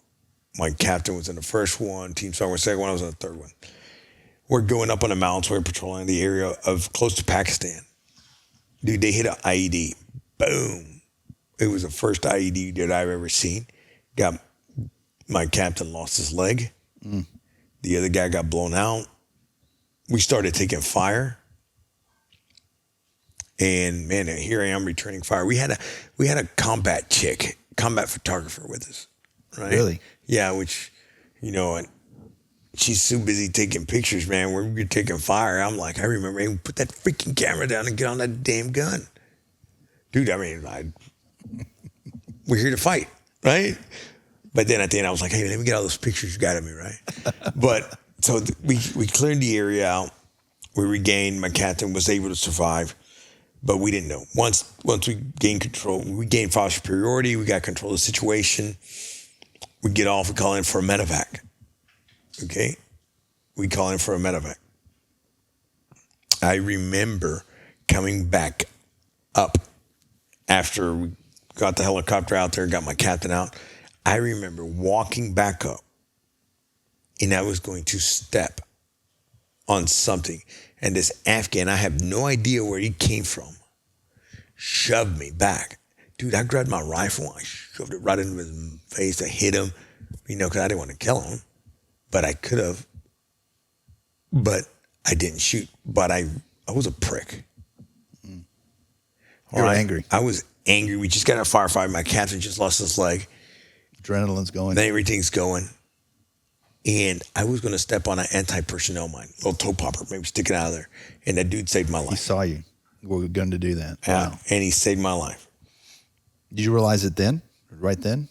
Well, yeah, absolutely. When he showed me, and then by that time, I was like, dude, he's probably thinking, man, I should have let this idiot step on it. Right? Yeah, dude, I felt bad. Yeah. I felt bad. The dude just came out of nowhere and saved my life. Wow. And when that happens, your life flashes in front of you. And the only thing that flashed in front of me was Eric and Michael, my two kids. I didn't have anybody else. I wasn't married to Kat. I didn't have Valentina. I didn't have Odin. I didn't have Jade. I didn't have them yet. So, those are the two people that flashed in front of my eyes. Wow. The things that mattered most to you. Things that mattered the most to me. So I started becoming angry. All this, keep in mind, all this is compounding. So compounding. Your youth, your My friends, my teammates, because you become loyal. Your family. This was my family, bro. Yeah. This was the family that was protecting me. Yeah. Not my family that was supposed to protect me, that didn't, but the family that was protecting me. Yeah. So I took it personal. Okay. And then we'd conducted many missions. Many people got killed, neutralized, whichever one you want to call it, pick one. But then, I remember a friend of mine getting killed. I remember, because that's towards the end, we were getting ready to come home. And, I remember a friend of mine getting killed. And he did that. I don't know if you ever watched the movies of Rambo. Mm-hmm. Yep. Remember first Rambo, First Blood? Yep. I didn't realize that he was having flashbacks. I didn't realize that was PTSD. I didn't realize Rambo had all that crap. Yep. I just thought I was a dumb kid watching, like, oh man, I want to do what that guy does. He was suffering. Yeah. Yeah. Juan Rambo. So I became Juan Rambo, but I didn't realize what PTSD was. So you're starting to unravel then. I'm starting to unravel, but again, at the same time, it was kind of working with what was needed. I was becoming that angry attack dog that they wanted. The animal the animal that everybody said I was going to turn into. Wow. So I remember getting inebriated or drunk at one point in Afghanistan, and I beat up some cops, which I was not proud of. But then all these, not that I'm bragging about it now, don't take it that way, but these were things that somewhere down the line, God was always looking out for me. So they took me from there, punished me, put me somewhere else. In an office, in a cubicle. So here I am in a cubicle working on a commo. And then we're already back in the States. 2006 come around. They were like, hey, dude, I'm hating my life. Everybody knows I'm here because You screwed up. I screwed up. So then they got a mission. A team needed a communications guy to go to South America again. And this was circa 2006. Yep. So then they go, you want to go with us? I'm like, it's not like I have a choice. but I don't want to sit in this desk. Cubicle? Yeah, dude, this is not, I didn't go through selection. I didn't go through all this crap just to sit behind a desk. Yeah. Who wants to do that, right? So then I go to South America, and that's where I met my wife. You know. So even though you got in trouble, you did things you weren't supposed to. You got put in a cubicle. Had that not happened, you wouldn't have the beautiful family. No, dude, I'm telling you. I tell people, even out of something bad, there's always good that's coming out of there. You shouldn't always say, why is this bad thing happening to me? You should ask, why is this happening to me? What am I supposed to learn? Embrace it. Embrace it. Embrace the suck. Embrace the suck, dude. Because if you sit here and if you don't embrace it, it's going to just get worse. Yeah. You know, you have two choices in life. You can either sink or you can swim. So if you think about it, if it wasn't for terrorism, I wouldn't have gone to South America to meet my wife. Yeah. Right? Yeah. They're not going to send me to nice, friendly places. They're going to send me places where they need us. Yep. Right? So now you're in Colombia. You meet this beautiful Colombian girl. And I get pulled out. I had to go do a mission, right? But actually, I seen her. Let me back that up a little bit. She was with her friends. I was with my friends. None of my friends were married. They were all single, right? And so we were at a club. These were all the single guys. I was single. So I'm at a club with this chick, and she's sitting there with some sausage and her friends, right? So one of my buddies wants to hook up with her, with her friends. And she's like, oh no, get away. You know, I'm like, oh, whatever. So time goes by. We had a curfew. So we had to come home at a certain area, certain time. And so the girl goes back up, gives my friend her number. She's like, hey, call me, so let's hang out.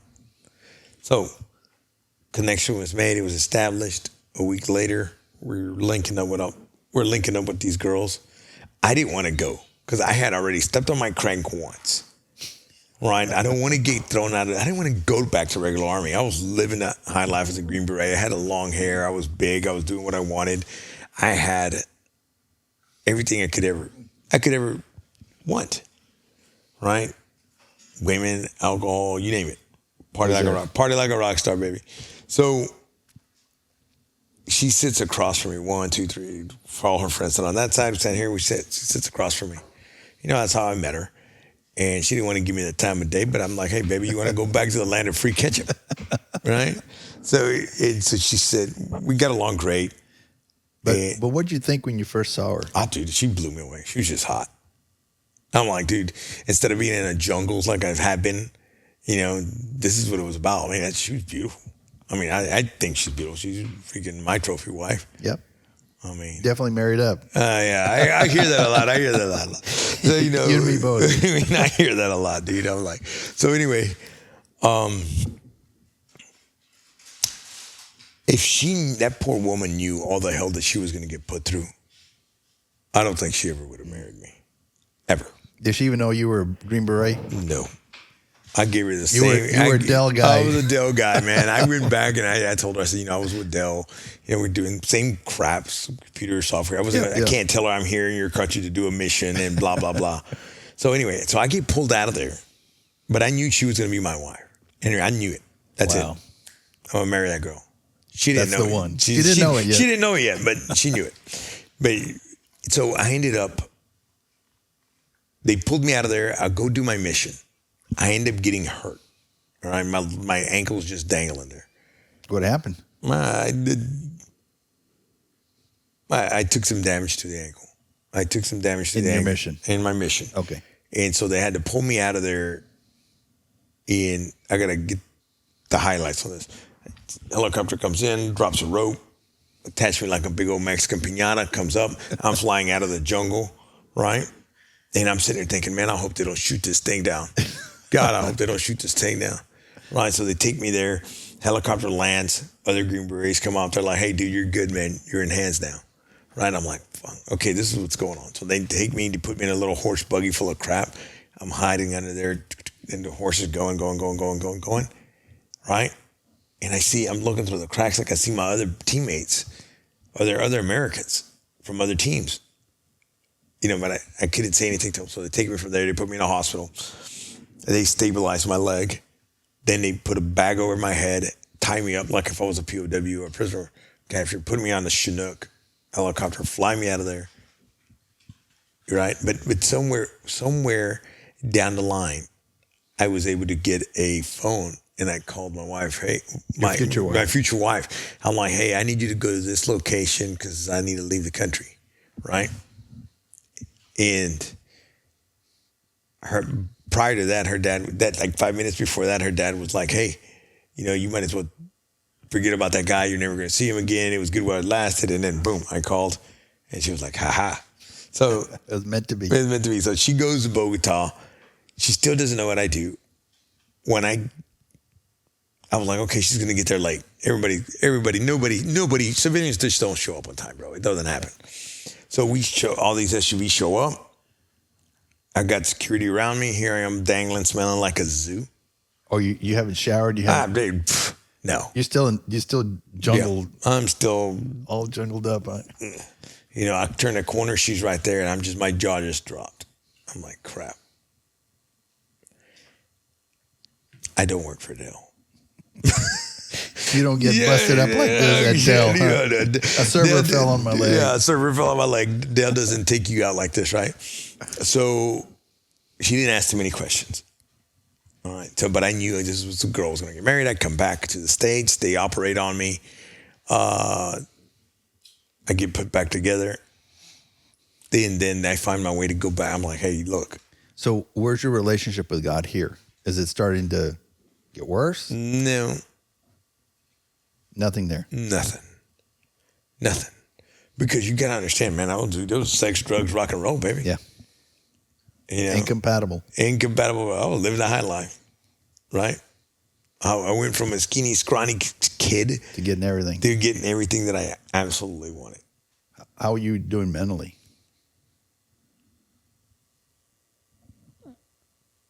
I was a functioning alcoholic, I guess I would say. I mean, if you wanted to put in something, I guess that would be the best way to put it, right? So you go from there. Where was I at? I knew I was here. I got the surgery, and I wanted to marry her. And I'm like, hey. So I snuck off. I had my buddy and I, right? I had one of my buddies. We're like, hey, I need you to cover for me. So I flew down to Colombia. Just like that? Just like that, bro. I mean, I was going into Apache country again. Oh, my goodness. This was at the height when there's tourism was just going through the roof. So I flew down there, and what women will get us to do. And I got engaged. It was the most romantic, anti-romantic, I guess I should say. But it worked, right? Here we are in a taxi. Hey, I need you to put this ring on. That was it, bro. I mean, don't expect me to have the little heart with flow.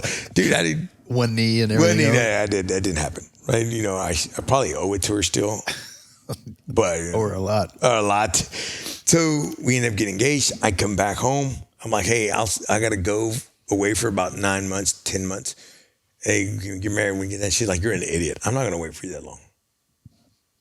Dude, the whole thing's just starting to play out. And so she goes to try to get a visa. And she goes, her mom and her family, go get a visa. It's denied. Mm. And I'm like, man, she's not going to wait for me. She's not going to wait for me. And my time's running out. I'm getting ready to shipped off to Afghanistan. By this time, it's 2006, 2007 is coming around. As soon as 2007 turns the corner, I'm on a plane to Afghanistan. Yeah. So I make a phone call. We had to end back then. I make a phone call.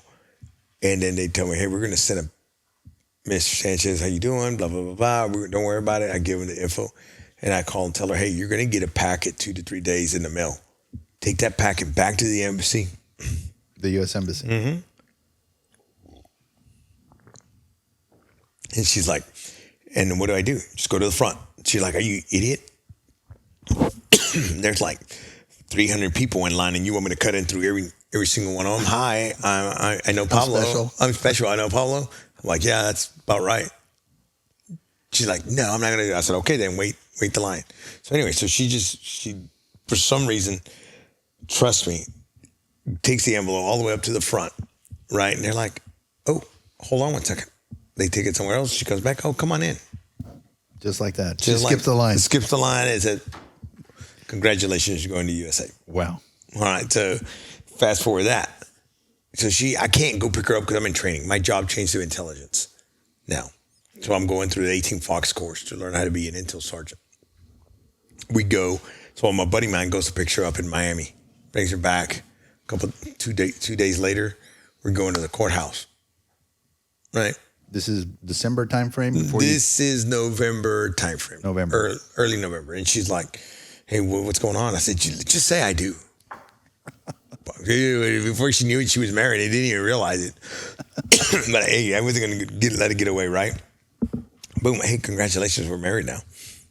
She's like, what? What? Yeah. Dude, we were still getting to know each other. Keep in mind, we met in March, April timeframe, engaged like September, married in November. All right. Oh, by the way, I'm going to Afghanistan. Here's a map. Here's the car keys. Here's a card. I may or may not come back in 9 to 10 months. And where's she going to live? In my house in North Carolina. Oh, man. Okay. So newly married and then husband's off. Yep. Wow. But here's where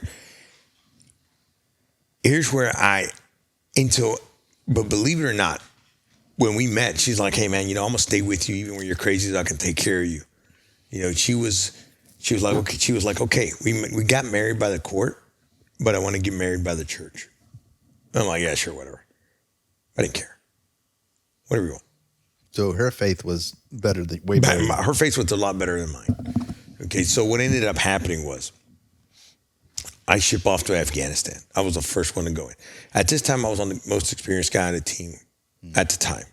I had brand new guys on the team. This was the same team that I got injured with. Okay. And so I'm now in Afghanistan, 2007. This is where things just completely start to change for me and for everybody around me. But I was addicted to war. You lived for it. I lived for it. There was nothing better than to be in that violent, man, dude, because I was no longer little. I was no longer being punished. I was that violent guy. You were at the top of the food chain. That's it, man. I loved being violent. So we were there in Afghanistan, out west, and it was only 8 of us. We were short 4 guys. There was only 8 of us. We had replaced the 3rd Special Forces Group team, so 7th Group is there now. It's us. We're there. We're supposed to be going out there on patrols. When we got our sources told us where this cache was, so we had to go get these weapons. I remember we made our plans. And believe it or not, I actually remember my buddy Mike Thomas. I had a dream, vision, whichever one you want to call it, dude, or intuition, of Mike getting killed. So Mike getting killed, and I'm like, man, that's weird. So we did our mission prep. Everybody's calling their families and saying their goodbyes, and I tell Mike, I'm like, hey, man, why don't you sit this one out, homie? Sit this one out. Because of your little premonition. Yeah. Yeah. Because, do you believe it? Do you don't believe it? I don't know. But he could have stayed. He could have stayed. He's like, no, man, I want to go. I'm like, hey, man, I've seen you get killed. I have a feeling you got killed. He's like, that's okay. So we ended up going on this mission. We get to the objective about 6:45, 7 in the morning. And nobody was moving. That was the weird part. Dude, it's Afghanistan, man. Everybody's up early. So I go in with 2 other guys, recover the cache. So it basically, in the order of movement, it was the Afghan National Army, it was us, and then some more Afghan National Army. Right? Then they had their own Americans, the regular Army guys that worked with the Afghan National Army. So we're there. We go in, we recover the cache. My team sergeant walks up in there. I didn't like the guy, but that's neither here nor there, right? He goes, I'm like, who's with the captain? He's like, nobody. Who's out there with the guys? Nobody. So, dude, I run back out there. Everybody's relaxed. Dude, I mean, we were cool, bro. We had the baseball hats on. It's all about looking cool. If you're going to be in combat, look cool. All right? If there's anything look cool, gear is optional. But no, I made everybody put on to gear. I didn't like it. I had a horrible feeling.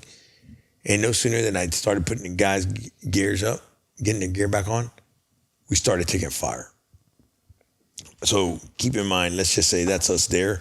We were taking fire from every location except this one area. That was our only way out. Okay, we had other units. And it was just so much freaking firepower. It was like the Bugs Bunny cartoons when you lift the hat up in a stick. And it's just taking so much fire. You got RPGs, PKMs, discuses. Everything is just coming at you. And dude, you could literally see the RPGs. I mean, everything slows down. RPGs are coming. These are rocket-propelled grenades. Rocket-propelled grenades, machine guns, and everything. So then I moved this one vehicle from this location to this location to strong point that area because we had guys trapped outside the village. And there was so much firepower, the A&A left us. The Afghan National Army left us. The Americans that were attached to them left us. Left y'all. Wow. That's it, right? So all of a sudden I hear a big boom. And a big plume of smoke come from my teammate's truck, Mike Thomas's truck.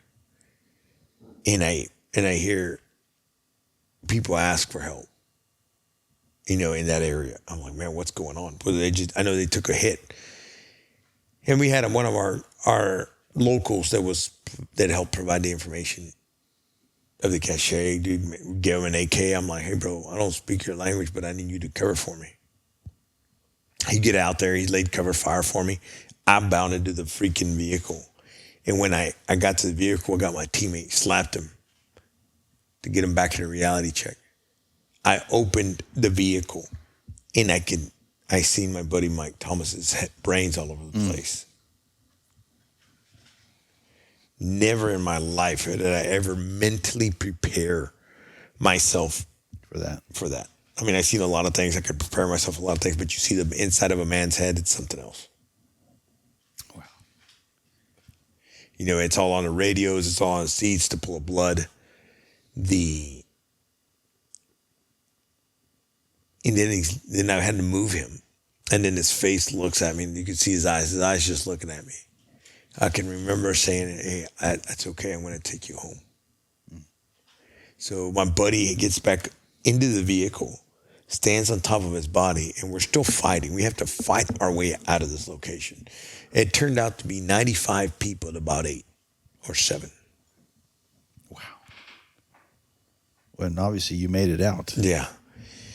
How many casualties y'all take? We took one. Mike was the only one. Wow. We ended up taking 55 of them out. That's why they call them the Green Berets. Man, we was a bad man pajamas, bro. We didn't want to die. Hey, quitting was not an option, right? So I remember living with the choice that I moved that vehicle. What if I never moved him? Yeah. Okay, so that one, I felt it on me. I carried that weight. I carried that on my rucksack for a long time. So we get out there, we organize. We still had to get the guys inside of our village out. So I'm calling up vehicles to cover fire, and those guys are jumping on vehicles. Boom, they come out of the vehicles. We're out of there. Next thing you know, they leave me on the objective. Oh, no. Dude. Here I am, a big boy now. I wasn't running. I kind of wish I was back on 135 pounds. You could run faster? And I could run faster. This time I was 240 pounds. I wasn't going to run anywhere, bro. I'd be like this old man power walking, right? But, dude, I was getting shot at. I wanted to get out of there. Then I don't know where this Romanian special forces came from. They come up there, they're like, you want to ride? I'm like, you better believe I want to ride, homie. I'm not going to stay here and get shot. So I'm jumping on the hood of I'm like, well, I can't get in because they're full. Yeah. But, they're rocking and rolling their big old machine gun on top of me. It's just so loud. I jump on the hood of the vehicle. And I'm not trying to glorify war, glorify any of this, man, but it's just the facts. It's what happened. So I jumped on the vehicle, on the hood of the vehicle. I'm still getting shot between my butt, right? And so, and I hear the air platforms come on station. You know, and I grabbed the radio. I'm like, hey, this is me. We're taking heavy fire for this building. Blah, blah, blah. And they start dropping bombs. Boom, boom, boom. So we get back. We get Mike. I mean, all this is just surreal, man. It took a 45-minute firefight. Wow. So we get back to base. We put Mike's body on a stretcher. We had to take his body out. We had to take food out of the refrigerator container, and we put his body where our food was. We had to clean the vehicle out. We got to get the brain matter out. But to me, what it felt like was a coconut. You need the back of the bracelet was the outside of a coconut, and then the inside mushy part. That's the way that it felt. Wow. And I was angry. I literally cursed God. I was like, man, you know what? God, F you. You don't exist. You wouldn't have allowed none of this to happen. Dude, that was it. That was it. I mean, I didn't care. Yeah. I didn't care. I neutralized as many people as I possibly could without a care. Wow. So the violence, you were becoming more and more like an animal. Like I was. Wow. So how long were you there? 9-10 months. 9-10 months. Yeah. So you came back, but I came back a different man than the wife married. Golly. I came back cold. She met me, this guy, I came back totally different. I was cold. I was angry. I didn't want to leave Afghanistan. Yeah. I wanted to stay there. So I came home, she decorated the whole walls and everything else, and I didn't give a crap. I didn't acknowledge it. I don't care. I wanted to go back to Afghanistan. Wow. So, and then she was like, I want to get married in my church. And she took off to back to Colombia. And I was like, well, I got to go get married in my church. So you did. I did. But it was just like, no matter how many bad things happened, no matter how many times I walked away, dude, it was like the cross was always a shadow. You know, it was still off in the distance. So all these things happened to me. And I went back to Afghanistan in 2008. How long were you at home? Few months? 3 months, 4 months. Wow. Back to Afghanistan. So your wife saw a different person come and that cold, numb person leave again. Wow. And I came back worse. And so how long were you there for another, 9-10 months. 9-10 months again? Wow. Same thing. Same thing. Just going hit after hit after hit, mission after mission. Wow. You know, I don't think a lot of us realize that we can, our minds and our bodies can only take so much before they start to cross their wires and get messed up. Dude, I didn't know if I was FARC. I didn't know if I was Taliban. I didn't know who the heck I was anymore. You were just fighting. I just wanted to be violent. And at the same time, I was searching for death. I was taking apart IEDs, hoping like hell one of them would blow up and just take me with them. Wow. Kind of have like a death wish. And you know what? The thing is, the more stuff I did and I didn't die, I was like, man, I just kept pushing my luck. But it wasn't your time to go? Nope. I think God had a different mission for you. So, I mean, all these things that happened. And so then I came back in 2008 and she was like, hey, you need to stay home. I didn't get married to stay alone. I mean, it's not like I can go like, hey, man, I'm taking a break. Right. So I got sent to Colombia again. And I was like, man, I just got back. And they sent me to Colombia. But this time I was like, you know what? You can go home and see your family. So you went together. Well, not together. Not together. She went to go see her family. I was there. And then at this point, I no longer cared. I didn't have a care in the world. You know, I didn't care what the Army did to me. I didn't care what transpired or happened. I was going to go see my wife. I'd be like, hey, bro, I want to go see my old lady. You just left. I left. So then she ended up getting pregnant with Odin down there. Oh, yeah. Yeah. So Echo in Colombia, right? So, and so she's like, hey, man, I need you to be here. I'm not going to raise this kid alone. Yeah. And were you able to stay? No, I got cussed out by everybody in the unit from sergeant majors on up, calling me I was a coward, telling me I was a piece of crap for wanting to leave the team. Then why do I want to leave the team? I'm like, hey, man, I want to stay home and sleep with my wife before somebody else does. You know, and so eventually they let me take a break. But I got put in an office, and they just kept me deployed all the time. So you never really get a break. But it was,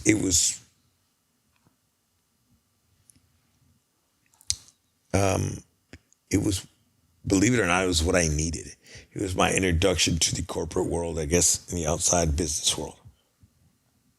So you learned something there. I learned something from her. And so from there, while we were there, while I was there, man, my world was starting to fall apart. You know, I had all these. My house, you could hear somebody walk upstairs, and there was nobody there. You could hear kids playing. Really? Running around, and they do. Was that you could hear that? No, bro. She could hear it too. I'm like, "Do you hear that?" She's like, "Yeah, I heard that." Wow. You know, and I had my room. I was renting out the room at the time upstairs, and then my buddy had a dog, and I'm like, I called him up. I'm like, "Hey, homie, you left your dog out," and he's jumping around, running around. He's like, "Hey, Pablo, my dog's not there. My dog's in Georgia."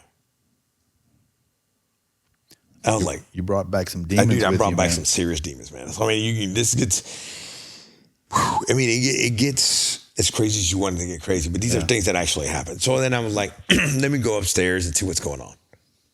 The lights are on. Oh, man, and it's really, really, really cold. Right? So I turn off the lights. I go back down. As I'm getting downstairs, open the door, the light comes back on. I'm like, man, come on, man. So I walk all the way back up, turn off the light. I walk all the way back down. I go to the kitchen. I'm like, yeah, the light came back on. And I hear some jumping around. I'm like, okay, let me go up there. Maybe there's raccoons. Maybe it's something. I go back upstairs. The light's on and the fan's on this time. I'm like, oh, no. Yeah. You know, so the Padres come over. We started praying. We did some stuff.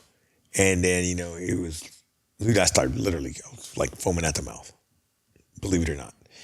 And they were like, hey, homie, did you bring anything back from Afghanistan? I'm like, yep. Let me see it. So I brought all this box, had all the pictures, had rings, had watches of stuff of guys that they were no longer on this earth. You just took it. That I knew that I did that to them. Yeah. But they took them. We sold the house, get out of there, moved to North Carolina. I get back in Afghanistan. I go after my desk job. I transferred over to become a warrant officer, right? From a warrant officer, and then I go back into Afghanistan. All right, dude. And literally, I was already seeing therapy in 2009 for PTSD. Because I got into it with my wife at one point, and I looked at her, I thought she was a Taliban. You know, I almost broke her finger. I snapped it. I didn't break it, but I almost did. Were you having any bad dreams or anything? Dude, I was having dreams. Stuff was telling me to kill her. To kill your wife? To kill my wife, to take her out. Wow. I don't trust her. So she would wake up with me on top choking her. She would wake up with me punching her. I mean, that only lasted till she started hitting me back, Henry. Then I had to go to the couch, bro. I mean, I ain't staying there where somebody's going to be hitting me back, you know. Oh, my goodness. No, so, but scary. This is scary stuff, man. You know, I remember coming back. She tells the story, and I regret it. You know, I came back from Afghanistan. I'm laying down. She comes up to caress me. Man, dude, I got up and I just decked her right in the chest. I'm not proud of that. But. You were still living in Afghanistan. Mm-hmm. Wow. That's a perfect recipe to ruin a family. Dude, And she stayed with you. and she stayed, bro. What a woman. God bless her. God bless her, man. So she stayed. So back in Afghanistan, I'm back in Afghanistan. And then now the rules have changed. Our administration has changed. Now we got to go give teddy bears and hugs. And I wasn't the teddy bear hug kind of guy. No, you weren't. Right. And I got assigned a weak captain. I was a warrant. He was a weak captain. But you know what? I can't sit here and tell you that I hate him because he was scared of me. I came under investigation for murder and aggravated assault. Well, because of Why? your violence there in Because of just the way things worked out. You know, so they put me in the whole. We have a joke that's saying it's a black Chinook comes to get you. You jump on the helicopter, you're gone, right? Well, that's exactly what happened. So I got back and they're like, "Hey man, you're being investigated for murder." I'm like, "Oh, well, who did I kill?" "Well, you killed blah blah blah." And I'm like, "Well, I don't know, blah blah blah." I don't ask them who they are before I shoot them. Yeah. Right? I wasn't sent there to make friends. I was sent there to do missions for the U.S. government and take people out. Well, I was found out guilty. You know, but this time my PTSD, and then should have been sent back to Afghanistan because my PTSD was through the roof. But that was what I needed when I was being investigated. Because I'm telling you, I decided who lived and died. Mm-hmm. I decided. Okay. You wanted to go see God, I'd make sure you go with it. I'll make sure I'll send you to him. And it was a very humbling experience. To be investigated like that. To be investigated, to murder. Stripped of all your so-called powers. Right? Yeah. Dude, and I tell you, I said it in the Acts retreat that, you know, my wife was like, I wanted to kill myself because I wanted my family to get the money. Right? And so she's like, so you really didn't have a whole lot to live for, at least. You didn't feel dude, I didn't care about my wife and my kids. I cared about combat. I didn't know what it was like to be a husband until I'm still learning. I'm still learning to be a father. Okay. But I knew that if I gave my family, if something happened to me, they'd be financially set. Right, right. So that was the best thing. And I wasn't going to go spend some time in jail because I'm taking on the U.S. government. Yeah. So nothing was founded, done, got out of the Army. But when I came back, I went from Afghanistan to Germany to Florida to a mental hospital. What time frame was this? 2012. Okay. 2012. And did it help any to go there? Dude, no, the mental hospital didn't help. It was just, dude, I'm putting a Band-Aid over an arterial bleed and I'm constantly changing the gauze. Yeah. I'm constantly changing the gauze. Wow. So when that happened, right, I just got out of that. This is the way it actually happened. I'm back in Florida. My mind is still in Afghanistan. I'm still in kill mode. Wow. You know, dudes are coming up to touch me, to grab me. I'm shoving them. I'm fighting them. I don't know where I'm at anymore. I don't know right from wrong anymore. All I know is I literally went to the clinic and I go, I need help. Wow. I need help. And they take me to the mental hospital, you know, and at the same time, Dude, we had a group psychiatrist that's at the unit, right? Dude was a prick. All right? Who says, I went down there to see him. Dude never came down. Okay, whatever. He's a support guy. All right, he wasn't an operator. He was a support guy. He didn't have a whole lot of cred with you, right? Nah, dude, I don't care. We didn't.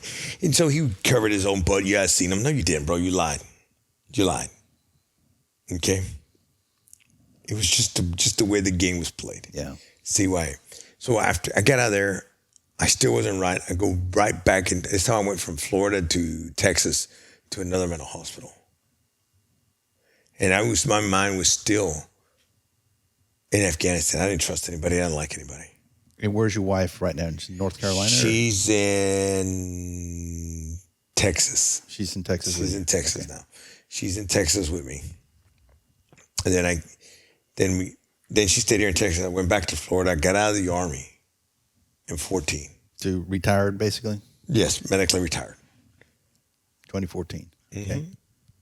I was medically retired in 2014. So I came home. I'm hanging out.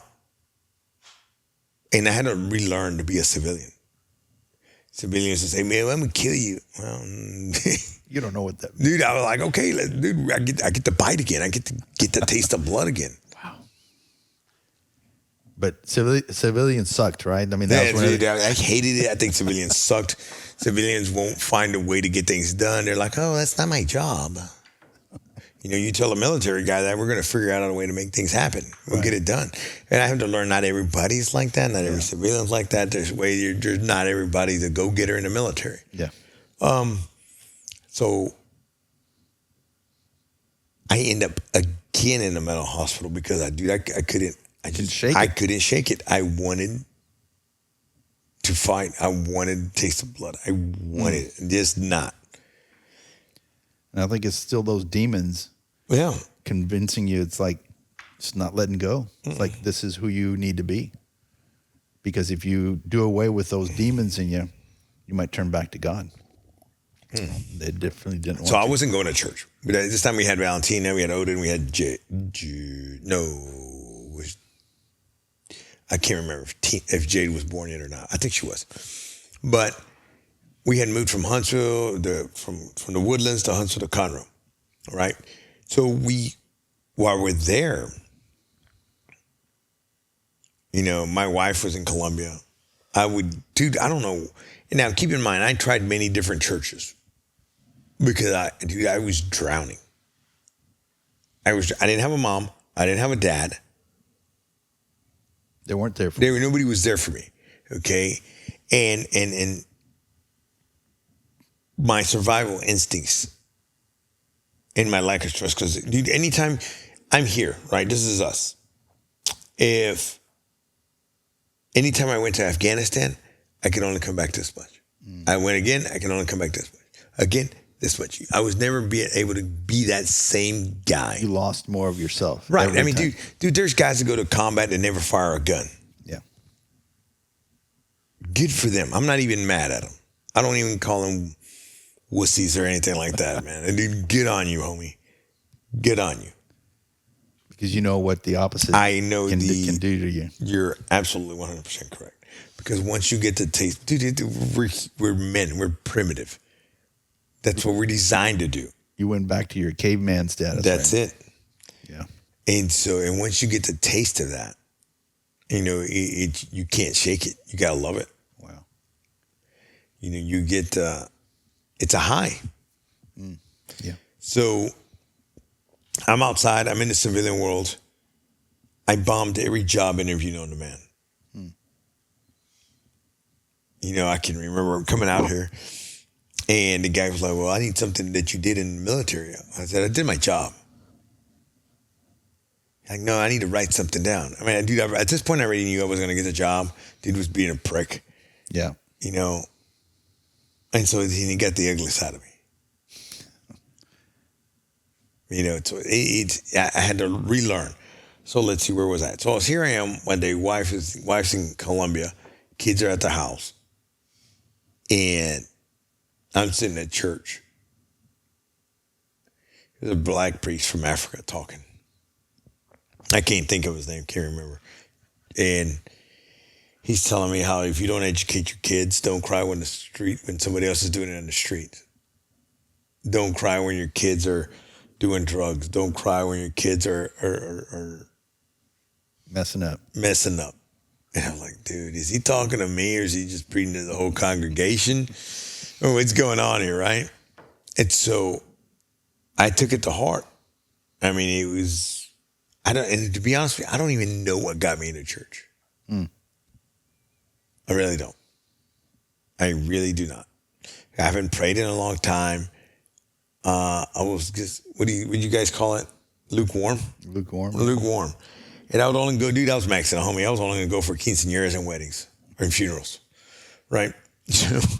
So I left that day and I told my wife, we're going back to church. I don't give a shit if you like it or not. We're going back. So we started going back. Daughter did communion, confirmation. Son does communion and everything else. And I would always sit on one far corner where I could point of domination, where I could see everybody at church. Over there by the choir. Yeah, by the choir. I remember. Yeah, so where I can see everybody. Yeah. And I have multiple exits. It's strategically placed for me. It's just instinct. That's it. So, I went. And honest to God truth, I still wasn't feeling the whole Jesus thing, man. Yeah. But I just knew that that's where I had to be. I got invited to Acts a couple times. I said, no. That retreat stuff's not for me. Nah, dude. Nah, bro. It's for fairies. That ain't for me, dude. Dude, Jesus wasn't cool. None of that was cool yet. It was, but I don't know. I think I find, Bobby, man. Bobby, man. Bobby, yeah. He never freaking, the dude won't take no for an answer. He wouldn't go away. And so I went kicking and screaming, and it felt like a freaking deployment to me again. Because I got mad with my wife and I went to the thing. I didn't even tell her I was leaving. I just showed up at the retreat. So everybody was seeing that their families were there, seeing them off again. Yeah. And nobody was there to see me off again. Wow. And so, dude, but this is it. You got to understand, though. I literally just went because Bobby wasn't going to take no. Yeah. I still didn't have a relationship with God. I still wasn't seeking a relationship with God. I was just going through the motions, faking it till I made it to get my kids to see the right thing. Yeah. Right? So I end up at a retreat, and I come to realize that's what I needed. I was running from God all this time. Yeah. I realized that I'm the one that left God. God never left me. Amen to that. Now remember that we had a couple of Navy SEALs also there at that same retreat. So we had some heavy hitters and some powerful stories, man. I mean, I don't think we, us civilians, appreciate how much sacrifice is made by people who go to war and literally lay their life down for not only their country, but for their buddies, their brothers there. And for us civilians, we can say we appreciate it, but man, we have no clue. Because I know the other two guys that were there, I mean, one of them, saw some heavy duty fighting too. And all the explosions and stuff hurt his brain, had the traumatic brain stuff. And it's like, you know what? It's war. Nothing good comes from war, man. It's just so damaging to our men, our women that are there. And this is why it's so important for us to try to truly pray for peace, because we're sending our dads and our husbands and out there and our wives and mothers, and they don't come back the same. And that weekend, when you realize that you were running from God, that this whole time he's been calling you back, what was one of the key things during that time that it finally clicked? Do you remember? Yeah, dude. Actually, I do. I sat there and I'm booing like a little baby in front of the church, and in the middle of the night where everybody was going right. I'm sitting there at the church, and I said, "Well, what is it?" dude, I survived IDs. I survived so many things, gunshots. I survived parachuting accidents. I survived molestations. I survived being dirt poor, not to eat. I survived a lot of stuff. And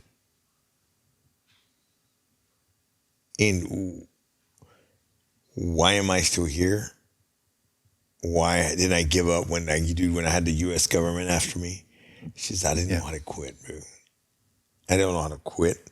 And what did it for me was like, hey, God, this is it. Take this from me. I don't want to carry this anymore. You carry it. I mean, dude, I know you already got enough. You're hanging up on a cross. Here's a little bit more, right? That's probably not the way to dig it, bro. You're doing good. You're holding strong up in that cross, homie. Here's some more stuff. And he took it. And he took it. And so I can tell you, man, I'm no longer angry. I'm no longer angry. I no longer carry it with me anymore. And for you at least, no amount of therapy took that away. No, dude. I mean, it had to be something beyond what we're capable of doing, and that only God could do. Take that from you. Yeah, well, like I told you guys before, man. I was like, dude, when you see your teammate's head get ripped off. Yeah. Or you see and that's that same year, man. I had Mike got shot, and then Daryl got his face. Dude took a freaking a disc around to the face. His whole face was imploded. The back was gone. And I'm like, holy crap, dude. Yeah. So war's not pretty. It's not the Call of Duty where you can go get your legs back and you turn a corner, boom, to your health back. It doesn't work that way. Right. Yeah. But it's addicting. Yeah. What are some of going back a little bit, what are some of the characteristics that you felt, apart from the violence, all that, but the good things that you actually learned from all this struggle in your life, from your childhood all the way through your military? What were some of the things that you learned? You're like, this is what a man needs to be, and not the violence. Obviously, we don't want people being violent, but there's other things there that you grew. I'll tell you like this, Henry. Violence should always be on the table. It shouldn't be your first option. Right. But it needs to be on the table. I would say, you have to learn how to defend yourself and your family, not only mentally and physically, but spiritually as well. Yeah. Everything that happened to me in my childhood life and up until this point was molding me. Mm-hmm. It was molding me. Because, dude, you think I would have sat up in front of a bunch of men and told them my stories? Yeah. Nah, it wasn't going to happen. Right? But it was necessary. I realized that, especially in the retreat, that I was not a special snowflake. I realized that, all of us go through stuff. Yeah. We all carry some kind of baggage. We all have cracks on our windshield, some bigger than others. We sure do. And they all need repair. Mm-hmm. They need healing. I kept hearing you say that you never quit. What would you tell people out there, men out there that are maybe struggling in life right now, that there may not be the same type of PTSD, but maybe their finances, their marriages, their work, whatever it is that's dragging them down? Don't quit. Don't quit. Don't quit. And believe it or not, there's power in prayer. Don't quit. Don't quit. Keep putting that foot in front of the other and don't quit. It's going to work out. That's really powerful, because that perseverance, we hear that in the scriptures where the Lord tells us, he who perseveres to the end will be saved. We've got to fight the good fight, as Paul said. And it is a battle. It's not only a physical battle like the one that you went to, but it's a mental, emotional, spiritual battle that's all there. I mean, shoot, the things that you were experiencing in your home and your dreams and your things you were hearing, it's all of it. All of it. It's a way to destroy us and keep us apart from God, keep us running away from God. So never give up and continue your prayer life, and good things will happen eventually. I think one of the things that I've learned is from listening to you and other men like you, is to associate yourself with other men that are fighting the good fight too. Strength in numbers, my friend. this is a different army. I mean, like I said, dude, I can sit here and tell you that I actually thought, civilians were not cool, man. I was like, oh my God, these sausages, what lame, what have you done? Yeah. But dude, I'm telling you, man, you guys have turned out, and I say you guys because I met you guys at the church and this man is you and through the Action Sheet. Yeah. Some of the coolest dudes. We all have something to offer. Yeah, right? Everybody has something to offer. And I was just very closed-minded. I was the kind of guy that my eyes are in front of my head, not on the side of my head, so I didn't want to hang out with those freaking leaf eaters. That's just not who I was. And then there's a plethora of guys out there that who still think like that, like me, like I used to. Yeah. It's okay to go to church. It's okay to believe because, dude, we're men. Everybody in here is a dad. Everybody's looking at you, but the most important ones that are looking at you are your kids. Your children, yeah. So you have to lead by example. Yeah. Yeah. What do you see different in your family today now? Oh, dude. That I tell them that I love them every night. That's important. Dude, I never... That's so important. I never heard that from my parents. Okay. I tell them that I love them. I tell them that it's okay to make mistakes. And that you're still going to love them anyway. I'm here. I want to hear about the good things and I want to hear about the bad things. It's okay. I'm not going to get mad. Yeah. But dude, I can't do my job if you don't tell me. Yeah. If someone hurts my kids, it's game time. Watch out. Watch out, bro. I mean, I'm not going to let what happened to me happen to my kids. So you're having good days now. I'm having good days, man. I'm having a lot of good days. Even because I have a bad moment, right, does not mean I'm going to have a bad day. That's right. It's like you're saying, embrace it, right? You got to embrace the suck. Learn from it. Embrace the suck. I like that. I think I'm going to have to write a little memo to myself and just put it on my desk and say, embrace the suck, right? That's it, man. I mean, dude, I've never met somebody who says, hey, man, I cried today and it made all my problems go away. Yeah. No, crying is never going to get you out of a bad situation. Yeah. You may feel like crying, but man, you got to push through. You got to push through it, man. Push through. I think that's one of a great message for us as husbands and as fathers. And even if you're not a father or you're looking forward to becoming a husband or father, is that life's going to be tough. It's going to throw a lot of curveballs at you, and it may not be as extreme as, going to war. But in any case, there's so many things that can happen in our life, tragedies, loss of a loved one. I mean, that's traumatic. Mm-hmm. And loss of a child or anything else like that. And it's important for us to understand that not only do we need to fight that good fight, but I find strength in numbers too, like you had pointed out. And so many of my brothers and the brothers here in this studio here and brothers at church, at Acts, and in different places that I have where I worked before, it's like that's what helps to make sure that every day is a good day. Mm-hmm. Why? Because you're not alone. And I think one of the things that I don't know military experience at all, but being alone in the battlefield could be probably the worst feeling ever. Yeah, it sucks, bro. But if you've got all your guys with you, man, and more, it's like, let's do it. We can do it. That's it. And you've got that source of power. We're the same way. And here in civilian life, in the spiritual life, we're not alone. We've got great people who are praying for us, who can support us, who will listen to us.